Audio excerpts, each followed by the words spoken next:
Welcome back sa Free Thinking Pinoy Channel. Para sa iba, ito raw ang pinakapasaway na parot. Sobrang kulit raw nito at mahilig mambuli ng ibang hayop. Pati ang pagsasalita ng masama gaya ng bad words, ginagawa rin ng mga ibon na to. Dahil dyan, maraming tao ang nahihirapang mag-alaga ng ganitong klase ng ibon. Pero para sa akin, ito ang parot na nagustuhan ko. Sila ang mga African Grey Parrot at sila ang bibida for today's video. Hi! Ako nga pala si Nomer at ito ang bago kong alagang hayop. Siya si Flonnie, isang African Grey Parrot na 7 linggo pa lamang ang edad. Sobrang nakakatuwa ang mag-alaga ng parot dahil kakaunting Pilipino pa lamang ang nakakakilala sa kanila. Huwag lang sana umipot yung ibon na to. Ang mga Grey Parrot ay native o matatagpuan sa Africa kung saan nagkalat ito sa buong kontinente. Dito sa Africa, malayang namumuhay ang mga Grey Parrot. Tumitimbang lamang ito ng kalahating kilo. Tinawag itong Grey Parrot dahil sa kanilang balahibo na kulay abo. Dahil sa kanilang kulay, angat na angat ang kanilang pulang balahibo sa buntot. Tuwing sila ay naghahanap ng pagkain, sila ay nagsasama-sama upang bumuo ng grupo na tinatawag na flock. Madalas nilang pinagpipiestahan ang mga bunga ng oil palm dahil ito ang kanilang paboritong prutas. Kung minsan, makikita mo silang naghahanap ng pagkain sa lupa gaya ng buto at halaman. Mahaba ang buhay ng ibon na ito dahil kaya nitong umabot sa edad na 80. Dahil mahaba ang buhay ng mga parot, baka mas mauna pa akong mamatay kaysa sa ibon na to. Kahit hindi makulay ang mga African Grey Parrot, marami pa ring tao ang gustong mag-alaga nito. Isa sa mga dahilan ay ang pagiging matalino ng mga ibon na to.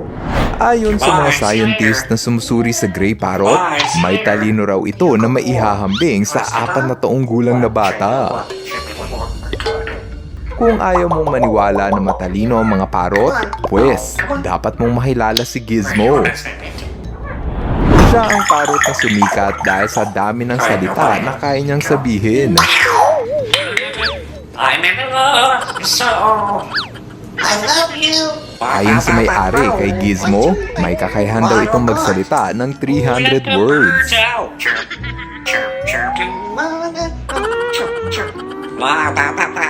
Kaya rin daw nitong magsalita ng hindi humihinto sa loob ng 1 minuto.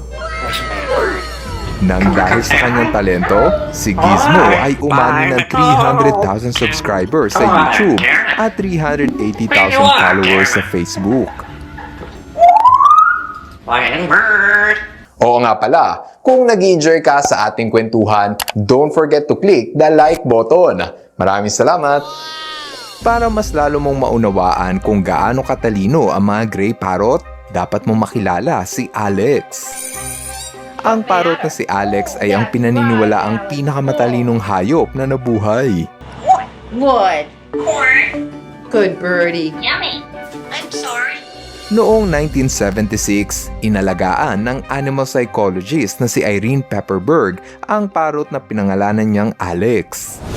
Naging matyaga si Irene para turuan si Alex magsalita bilang parte ng kanyang eksperimento.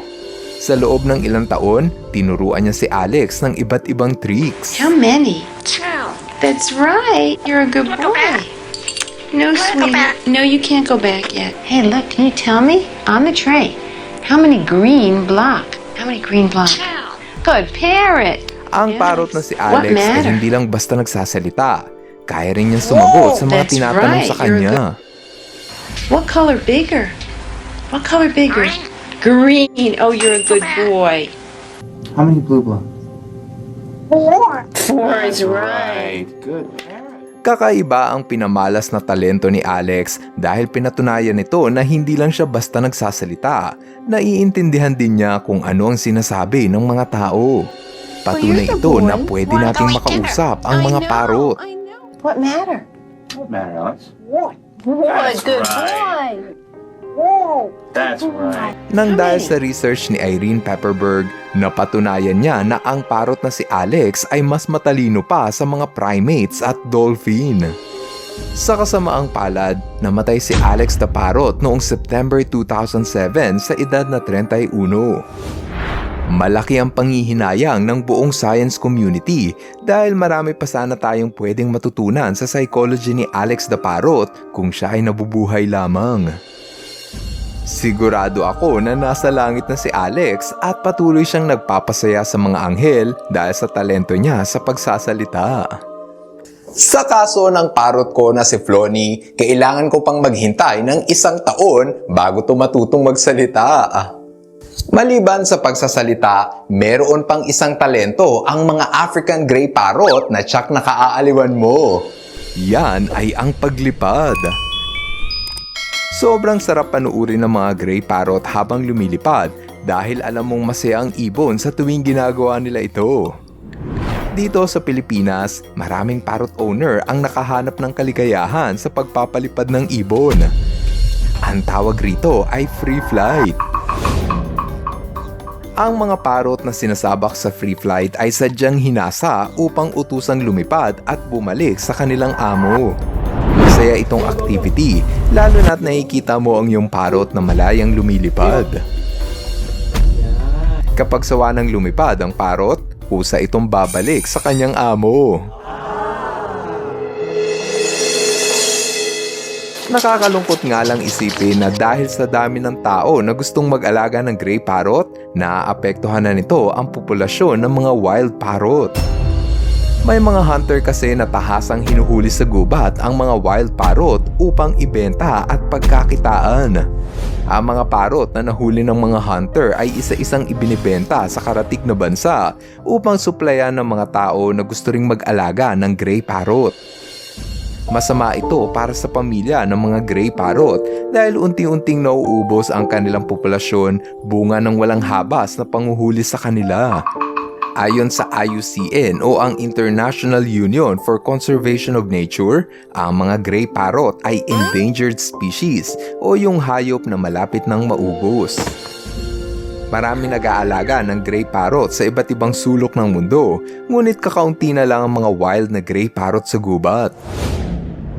Upang protektahan ang natitirang populasyon ng mga wild Grey Parrot, maraming bansa sa Africa ang nagpasa ng kanilang batas upang ipagbawal ang panguhuli ng Grey Parrot.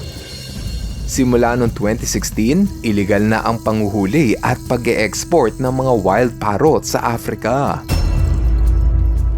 Dito sa Pilipinas, kailangan mong kumuha ng special permit sa DENR upang makapag-alaga ka ng ganitong parrot. Kung wala kang permit galing sa DENR, hindi ka pwedeng mag-alaga ng Grey Parrot. Dapat ka lamang bumili ng Grey Parrot sa mga lehitimong breeder na nag-aalaga ng parrot. Sa ganitong paraan, nakasisiguro ka na hindi iligal na kinuha sa gubat ang nabili mong parrot. Ikaw, meron ka bang ibang parrot na gusto mong alagaan? Gusto mo ba ng mga higanteng macaw? Gusto mo bang mag-alaga ng makukulay na lorikeet? O mas gusto mo ng makukulit na kakatu? I-comment mo na yan sa baba nang mabasa namin ang iyong opinyon. Ngayon, andito na tayo sa ating shoutout portion. Hello kay Amara Kate. Hello rin kay Chedesaurus Rex. What's up kina Ivan Elmida. Shoutout kay Mary Venice. John Rose RJ, Renz at Renan Haiktin.